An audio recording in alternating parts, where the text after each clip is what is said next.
Three. Hey, my name is Taha Mandviwala, and I play Pi in the U.S. National Tour of Life of Pi. So, Taha, what made you decide to take on this role?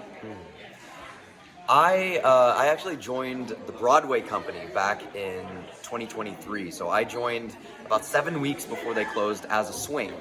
And it was a friend of mine, Avery, that reached out to me and said, hey, we're doing this play. I think you'd be a really good fit for it if they have some replacements down the road.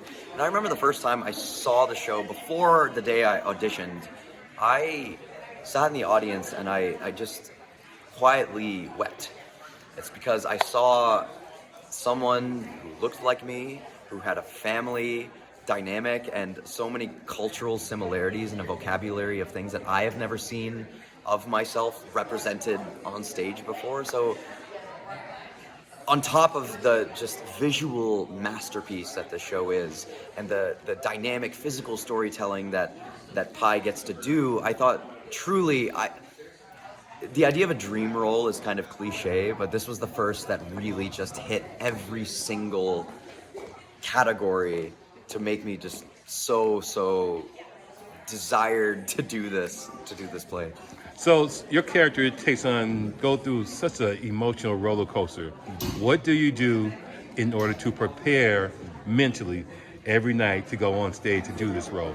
Yeah, so to do this show and prep my mind and my spirit, I think that's something that's often overlooked. I think we think about how we can ground ourselves in our mind, but it's also so important for this show in particular to figure out what your sort of spiritual life is as well.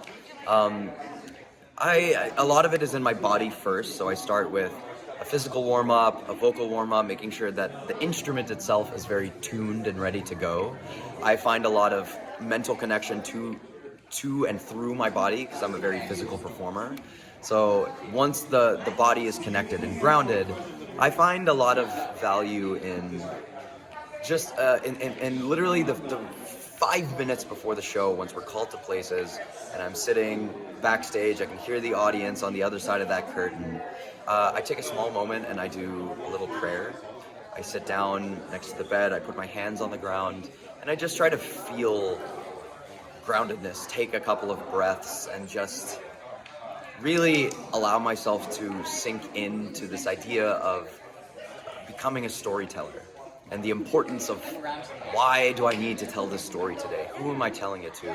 The audience is here, they bought their tickets, what are they here to receive? And I've found a lot of honor in telling this story and being the one to help facilitate the audience through this incredible journey. And I think just taking a moment to feel the reverence of that is something that I've been finding very helpful to stay grounded and to find my own sort of life within the story. All right. Thank you so much for your time. Thank you very much.